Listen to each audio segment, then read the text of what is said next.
lelaki berpaut belakang trailer bergerak diburu.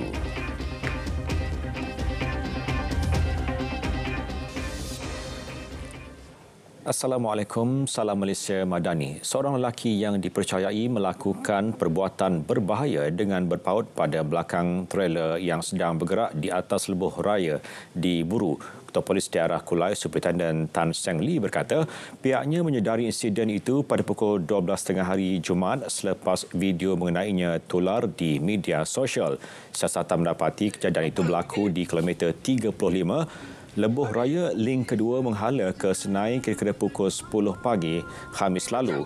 Pemandu lori berkenaan yang dalam perjalanan dari Kangkar Pulai menghala ke kawasan perindustrian Senai tidak menyedari terdapat seorang lelaki berpaut di belakang kenderaan yang dipandunya. Pemandu berumur 36 tahun tersebut hanya menyedari perkara itu setelah rakannya menghantar video viral berkenaan. Pemandu tersebut telah hadir ke bahagian siasatan dan penguatkuasaan trafik IPD Kulai bagi siasatan lanjut. Kes disiasat mengikut Seksyen 47-1 Akta Pengangkutan Jalan 1987 dan Seksyen 336 Kanun Kesiksaan. Seorang pemandu lori disyaki terlibat dalam aktiviti menyeleweng minyak diesel bersubsidi nekat memecut kenderaannya dalam keadaan nozzle pam masih berada pada tangki minyak. Tindakan diambil selepas menyedari kehadiran penguatkuasa yang sedang melakukan rondaan optiris di stesen minyak tersebut. Pengarah Kementerian Perdagangan Dalam Negeri dan Kawasan Hidup Pahang Jazlili Jamaluddin berkata kejadian berlaku di sebuah stesen minyak di Jalan Sungai Lembing, Kuantan. Lori 3 tan itu berjaya ditahan kira-kira 500 meter dari stesen minyak. Namun pemandu lori yang berusia dalam lingkungan 30-an cuba melarikan diri sebelum ditahan anggota bertugas di hadapan lot kedai parkiran. Pemeriksaan terhadap lori menemukan sebuah tangki keluli tambahan yang disambung dengan tangki asal kenderaan dipercayai digunakan bagi aktiviti penyelewengan minyak diesel bersubsidi. 1,500 liter minyak diesel ditemui dengan nilai keseluruhan rampasan berjumlah RM61,775. Pemandu lori direman 4 hari bagi membantu siasatan di bawah Akta Kawalan Bekalan AKB 1961. 5 kelongsong peluru ditemukan di lokasi berbalas tembakan di Jalan Bukit Kecil, Napuh, Changlun lewat Jumaat. Ketua Polis Kedah, Datuk Fisul Saleh berkata 2 kelongsong peluru dipercayai dilepaskan daripada pistol jenis semi-auto milik seorang lelaki yang mati tembak dalam kejadian berkenaan. 3 lagi kelongsong peluru dilepaskan anggota polis. Semua kelongsong peluru itu ditemui di lokasi kejadian hasil pemeriksaan menyeluruh anggota forensik Ibu Pejabat Polis Kontingen IPK Kedah. Kenderaan yang digunakan suspek turut dirampas untuk siasatan. Mayat suspek dihantar ke Jabatan Forensik Hospital Sultanah Bahiyah untuk bedah siasat. Siasatan lanjut juga sedang dijalankan bagi mengenal pasti penglibatan suspek dengan kegiatan penyeludupan dan penjualan senjata api. Kes disiasat mengikut Seksyen 307 Kanun Kesiksaan dan Seksyen 8 Akta Senjata Api 1960. Seorang bapa dan bayi perempuannya berusia 11 bulan maut dalam kemalangan membabitkan 3 kenderaan di Jalan Kuala Kangsar, Pampiran, Kelabang Restu, Ipoh. Ketua Polis Daerah Ipoh ACP Yahya Hassan berkata kemalangan kira-kira pukul 7.21 pagi Sabtu itu menyebabkan lelaki berusia lingkungan 20 tahun yang memandu Proton Saga maut di lokasi kejadian. Sementara anaknya disahkan meninggal dunia semasa menerima rawatan di Hospital Raja Permaisuri Bainon, Ipoh. Siasatan awal mendapati kemalangan dipercayai berpunca daripada Proton Saga yang dipandu mangsa keluar simpang untuk melintas jalan sebelum dirempuh sebuah kereta Mercedes-Benz yang datang dari arah Sungai Siput menghala ke Ipoh.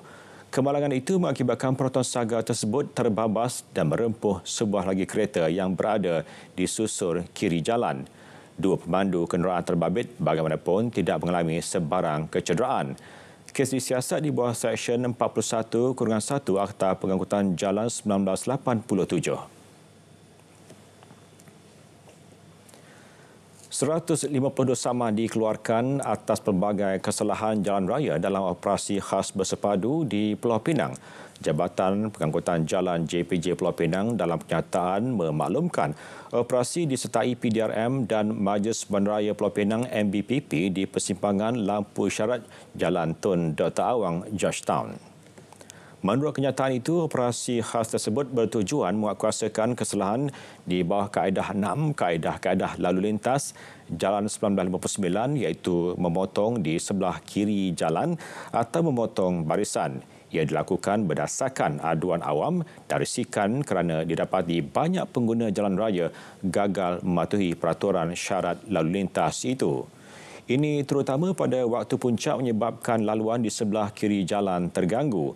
Sepanjang operasi bermula 5.30 petang hingga 7.30 malam semalam, 61 notis saman dikeluarkan kepada pemandu kenderaan persendirian dan perkhidmatan awam yang melakukan kesalahan berkenaan. Kesalahan lain yang dikesan gagal patuhi isyarat berhenti ketika lampu merah, tiada lesen memandu, lesen kenderaan motor LKM tamat tempoh serta tiada perlindungan insurans melibatkan 18 notis saman dikeluarkan. 73 saman lagi dikeluarkan atas pelbagai kesalahan. 10 kawasan di seluruh negara merekodkan suhu panas tahap berjaga-jaga sehingga 6 petang tadi. Menurut Jabatan Meteorologi Malaysia, Met Malaysia, 9 daripada kawasan berkenaan direkodkan di Semenanjung. Ia melibatkan Pulau Langkawi, Kota Star, Yan, Pendang, Pokok Sena, Sig, Baling di Kedah, seberang Perai Utara di Pulau Pinang dan Kuala Kangsar, Perak. Manakala satu di Sabah melibatkan daerah Beaufort, suhu tak berjaga-jaga merujuk kepada suhu maksimum harian 35 hingga 37 darjah Celsius sekurang-kurangnya selama 3 hari berturut-turut. Met Malaysia sebelum ini memaklumkan Malaysia berada pada fasa akhir monsun timur laut yang dijangka berterusan sehingga penghujung bulan depan. Dalam tempoh itu, litupan awan dan taburan hujan kelazimannya adalah kurang di kebanyakan tempat, terutama di kawasan utara Semenanjung, termasuk Perak, Pahang dan Kelantan. Ketiadaan hujan dalam tempoh yang lama boleh menyebabkan cuaca lebih panas dan kering berbanding kebiasaan. Di Sarawak, jumlah penduduk yang dipindahkan akibat banjir terus mencatatkan peningkatan kepada 418 orang. Menurut laporan Jabatan Kuasa Pengurusan Bencana Negeri Sarawak, JPBN, semua mereka daripada 107 keluarga ditempatkan di 3 pusat pemindahan sementara PPS di Kuching. PPS Dewan Serbaguna Taman Malihah merekodkan jumlah penduduk tertinggi dipindahkan dengan 184 orang. Ini diikuti Dewan Masyarakat Setapuk 174 dan Dewan Kampung Sinar Budi baru 60. JPBN turut memaklumkan PPS Dewan Kampung Segong Bau telah ditutup sepenuhnya. Menurut laman sesawang Jabatan Meteorologi Malaysia, cuaca di negeri itu pada pagi dan malam esok diramalkan hujan di 1 atau 2 tempat di kawasan pedalaman. Institusi kekeluargaan yang kukuh memainkan peranan penting bagi membendung remaja terlibat dengan masalah sosial dan jenayah. Perkara itu dinyatakan Ketua Polis Kelantan, Datuk Muhammad Zaki Harun. Katanya terdapat kes-kes jenayah melibatkan remaja di negeri berkenaan berpunca akibat kelonggaran institusi keluarga. Kurangnya masa bersama anak-anak menyebabkan mereka mudah terpengaruh dengan rakan untuk melakukan jenayah atau terlibat dengan masalah sosial. Sehubungan itu, beliau berkata pihaknya memerlukan kerjasama masyarakat bagi membendung masalah remaja di Kelantan. Setiap kes yang berlaku sama ada serius atau tidak perlu diambil berat kerana ia tidak sepatutnya berlaku kepada golongan remaja atau kanak-kanak. Datuk Muhammad Zaki berkata demikian kepada pemberita selepas merasmikan program policing khatan perdana percuma di Dewan Terbuka Sekolah Kebangsaan Paluh Pintu Geng di Kota Baru. Skuad wajah harus menjadi mata serta telinga dalam komuniti terutama dalam isu membabitkan keganasan terhadap wanita. Gesan itu dibuat Menteri Pembangunan Wanita, Keluarga dan Masyarakat Datuk Seri Nancy Shukri. Jelasnya keganasan terhadap wanita merupakan isu sejagat yang berlaku di seluruh dunia.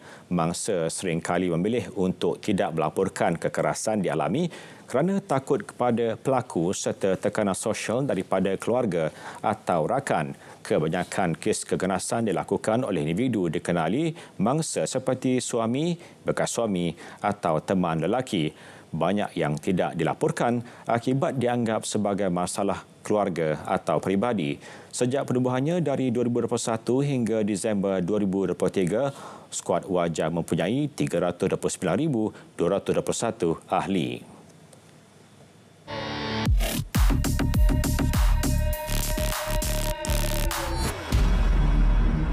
Heboh dengan reaksi pelbagai pihak susulan pengumuman pengenalan beras Malaysia Madani. Ada yang menyokong, ada juga sebaliknya. Penelitian pasukan biar betul mendapati pengenalan beras tunggal negara itu masih dalam peringkat cadangan. Ia disahkan Menteri Pertanian dan Keterjaminan Makanan. Menurut beliau, sebarang ketetapan mengenai makanan ruji masyarakat Malaysia itu akan diputuskan selari dengan Akta Kawalan Padi dan Beras 1994. Orang ramai juga tidak perlu bimbang memandangkan Perdana Menteri turut memberi jaminan untuk memperhalusi perkara itu.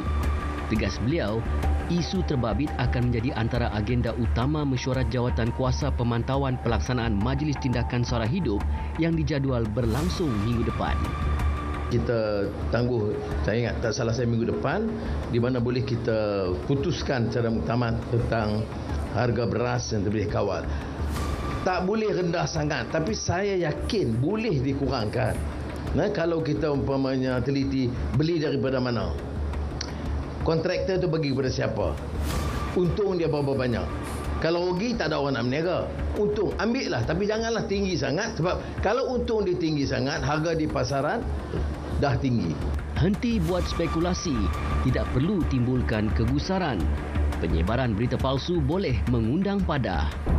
Terima bahan fitnah atau disyaki tidak betul, segera lapor ke MCMC. Biar betul, tak pasti, jangan kongsi.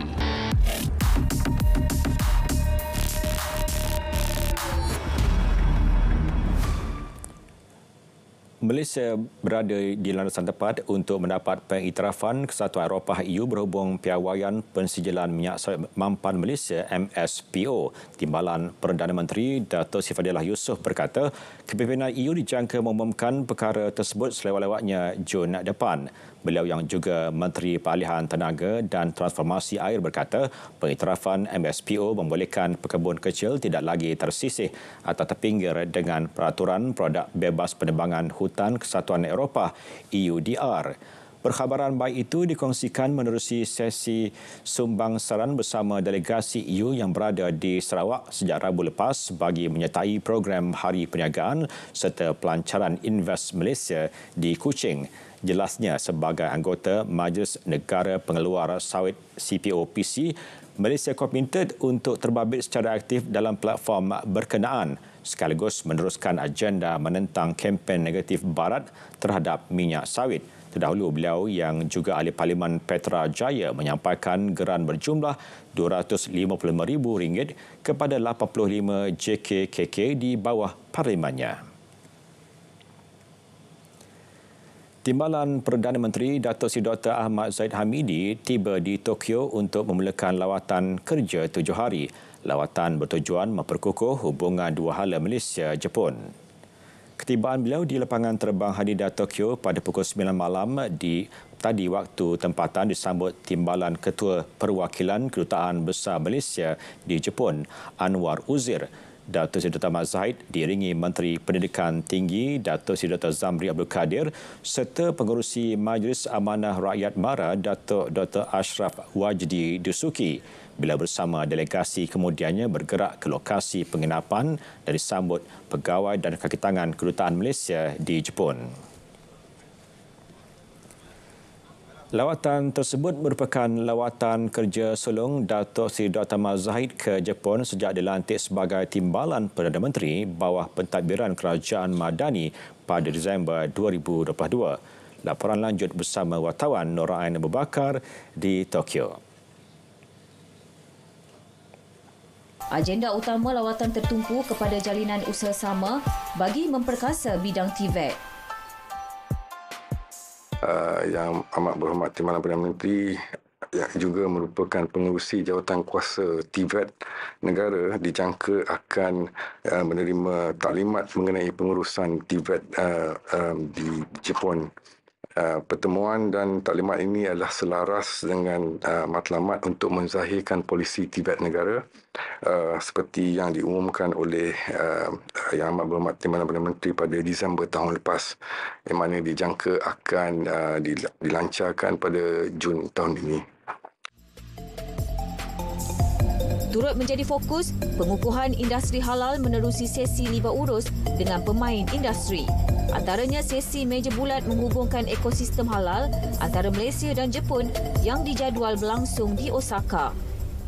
Kerjasama yang mungkin kita dapat adakan di Jepun ini, saya rasa memperluaskan lagi bukan saja jaringan atau jalinan Malaysia dalam bidang ini. Saya rasa ia juga akan dapat membuka peluang untuk mungkin syarikat-syarikat tempatan di Malaysia untuk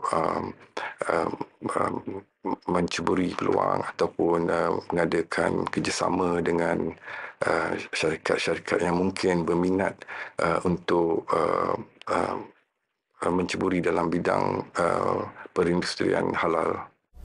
Datuk Seri Dr. Ahmad Zahid yang juga Menteri Kemajuan Desa dan Wilayah akan dianugerahkan ijazah kehormat dari Institut Teknologi Shibaura, Tokyo. Ia pengiktirafan terhadap sumbangan beliau dalam pengukuhan kerjasama pendidikan teknikal Malaysia-Jepun dan usaha memartabat TVET. Beliau juga akan menerima watika pelantikan sebagai Presiden Pertubuhan Kemajuan Industri, Kerohanian dan Budaya OISCA antarabangsa bagi cawangan Malaysia. Kerjasama Malaysia-Jepun ini tidak dapat dinafikan lagi. Hubungan ini sudah sedia terjalin lebih 6 dekad lalu.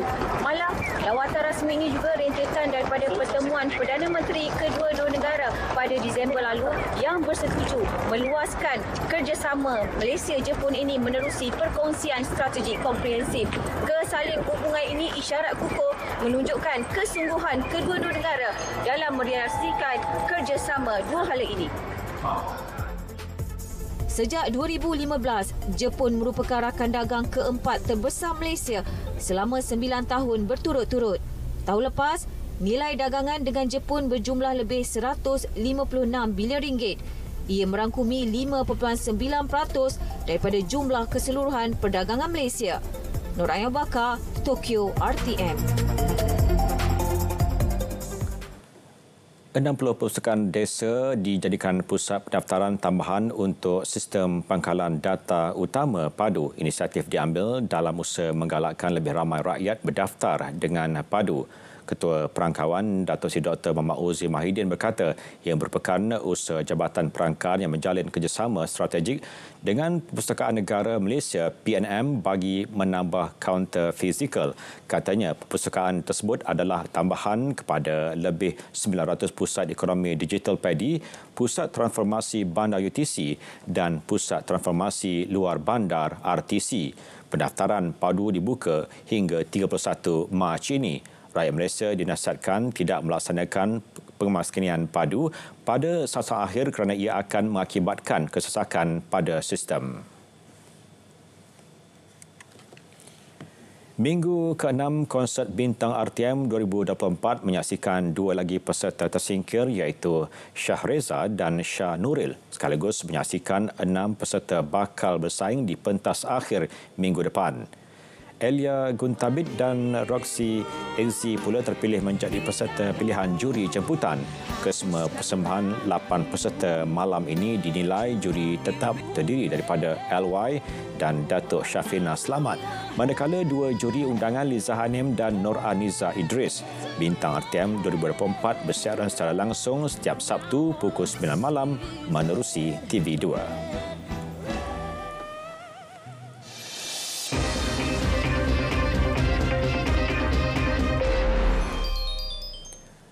Beralih ke berita sukan, kejohanan badminton berpasukan Asia BATC 2024 pasukan lelaki negara mara ke pusingan akhir selepas menewaskan Jepun 3-1 dalam perlawanan separuh akhir malam tadi.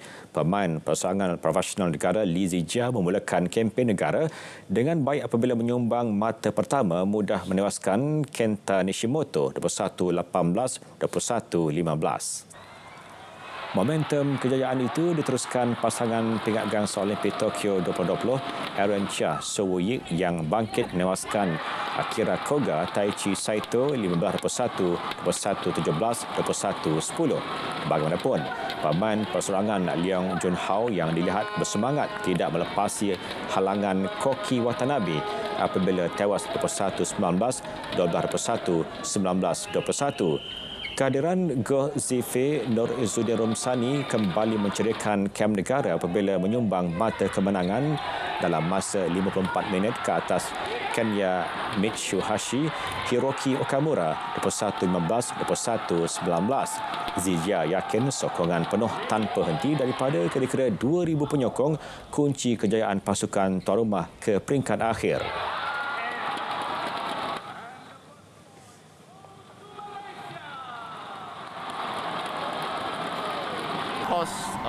Is my confidence juga, and I think one thing also mungkin crowd then mungkin sometimes mentally kalau you ada something you akan fikir banyak kan, so I'm trying to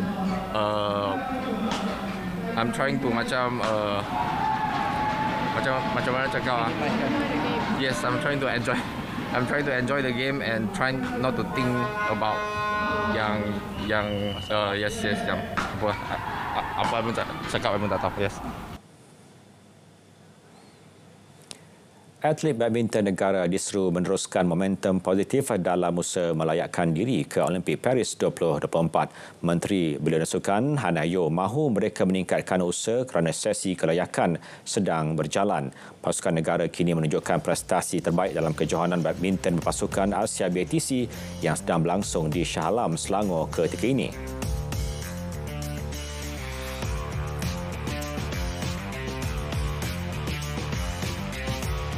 Yang saya nak sekarang adalah atlet badminton kita, mereka kena teruskan usaha untuk pastikan yang dalam RTG layak ke Sukan Paris. So the qualifying period is still going on. So saya nak mereka betul-betul bersungguh-sungguh lah. Malaysia berdepan China dalam perlawanan akhir selepas negara tembok besar itu menewaskan Korea Selatan 3-2. Saingan Liga Futsal Premier MPPFL 2024. Aksi pembuka terai MPFL musim ini menyaksikan aksi bertenaga di antara pasukan Shah Alam City dan pasukan Pahang Rangers FC. Kedua-dua pasukan saling memberikan sangat hebat antara satu sama lain. Bagaimanapun, pada perlawanan tersebut, Shah Alam City dan pasukan Pahang Rangers FC terpaksa berkongsi satu mata selepas terikat dengan keputusan seri 6-6. Pemain Shah Alam City Muhammad Farhan Khairul Anwar dan Zainal Abidin Hamzah menjadi penyumbang gol utama setelah masing-masing menjaringkan sebanyak 2 gol. Manakala selebihnya dijaringkan Muhammad Razin Abdul Rahim dan Izias Figueredo Hafiho. Bagi pasukan Pahang pula, pemain Ahmad Harith Naim Muhammad Nasir menjadi penyumbang gol utama kepada pasukan itu selepas berjaya meledakkan 3 gol. Manakala Felipe di Almeida Souza, Muhammad Amirul Khairudin dan Murilo Carlosat masing-masing menjaringkan 1 gol.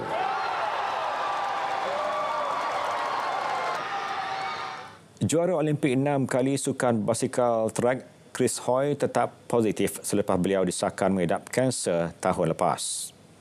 Atlet berusia 47 tahun dari Edinburgh, Scotland itu berkata beliau kini sedang menjalani kemoterapi dan semuanya berjalan dengan lancar. Bekas pelumba basikal track itu juga telah merangkul sebanyak 11 gelaran dunia sebelum ini.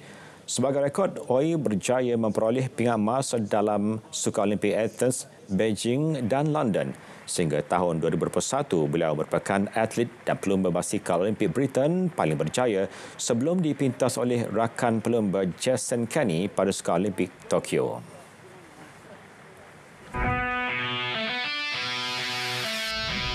TNB Liga Hoki Malaysia 2024.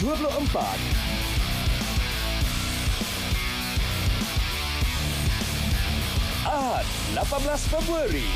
UiTM HAKPT bertemu Kuala Lumpur City 4 petang. Dan THD bertemu Young Elephants Pahang 6 petang di saluran OK dan saluran sukan RTM. Juga saksikan secara langsung di RTM Klik. Sanggup berhabis ribuan ringgit demi selamatkan kucing jalanan. Itu kisah sepasang suami isteri di Shah Alam, Selangor. Zanarah Tanabidin ada laporannya. Ini merupakan salah seekor kucing yang dipelihara oleh pasangan suami isteri ini yang telah dibela selama 2 tahun. Kucing ini lumpuh akibat digigit anjing. Baharim Abu Bakar dan Noh Hanariawati Muhammad Najib memiliki 27 ekor kucing kurang upaya berhabis kira-kira RM6,000 sebulan demi melihat kucing-kucing jalanan ini kembali aktif dan sihat. Kebanyakan mereka ni dilanggar, jadi tulang belakang tu memang patah dan saraf dia rosak, ada yang putus. Jadi memang hanya menggunakan tangan harapan, kaki harapan sajalah. Cuma mereka mudah mengalami masalah tak boleh kencing atau kencing berdarah. So daripada situ memang kena berulang ke veteriner lah untuk dapatkan rawatan pada doktor. Menurut Noh Hanariawati, beliau dan suaminya tidak kisah untuk berbelanja besar bagi merawat haiwan berkenaan. Kalau cerita dari segi kos ni memang agak struggle lah sebab bukan seekor dua. Mereka memerlukan penjagaan yang lebih khusus daripada kucing normal. So macam itulah saya selalu buat live malam-malam, pemberian gift daripada rakan-rakan semua. Kemudian suami saya bekerja, kita ketepikan sedikit pendapatan yang kita dapat tu, termasuk dengan sahabat-sahabat kat luar sana, yang followers yang dah mengikuti cerita mereka ni. So mereka akan berkongsi rezeki. Dari situ saya akan kumpulkan untuk membeli keperluan mereka. Bagi Baharim pula, beliau yang sebelum ini pernah berkhidmat dengan syarikat swasta sanggup berhenti kerja demi memberi fokus kepada kucing. Biarpun cacat atau kurang upaya, namun haiwan ini kelihatan sihat dan lincah kerana mendapat penjagaan rapi. Even raya sendiri pun saya tak berhari raya sama macam orang lain lah. Tak sama, bercuti pun tak ada. Memang tak ada langsung. Dia bila kita buat rawatan, kita ambil daripada kotor, comot yang tak ada orang nak ambil langsung, orang tak teringin pun nak pegang, sampailah kita jadikan mereka somebody. Kan macam ada sesuatu, maknanya kita gali apa yang mereka, kelebihan mereka. So kita rasa puas apabila nampak dia orang bermain, dapat dia orang makan, nampak dia orang makan, bermain sama-sama dengan kawan-kawan dia. So walaupun kelainan upaya, tapi kita rasa macam kita bangga dengan diri kita sendiri sebab kita dah lakukan satu benda yang baik, yang mana boleh diikuti oleh orang-orang kat luar sana. Pecinta-pecinta kucing pun boleh buat seperti kami. Bukan kami terbaik, tapi kami cuba untuk jadi yang terbaik. Tidak dinafikan sebahagian daripada kita yang membela kucing sebagai haiwan peliharaan kerana sifatnya yang manja dan comel. Malah membela kucing juga sangat istimewa kerana ia bukan sahaja sebagai terapi, malah dapat membentuk diri kita agar menjadi seorang yang bertanggungjawab dan berdisiplin. Zanariah Zana Abidin, RTM. Baik, berita tengah malam berakhir di sini. Dari Sungai ke Segara, Palestin pasti merdeka. Assalamualaikum dan salam Malaysia Madani.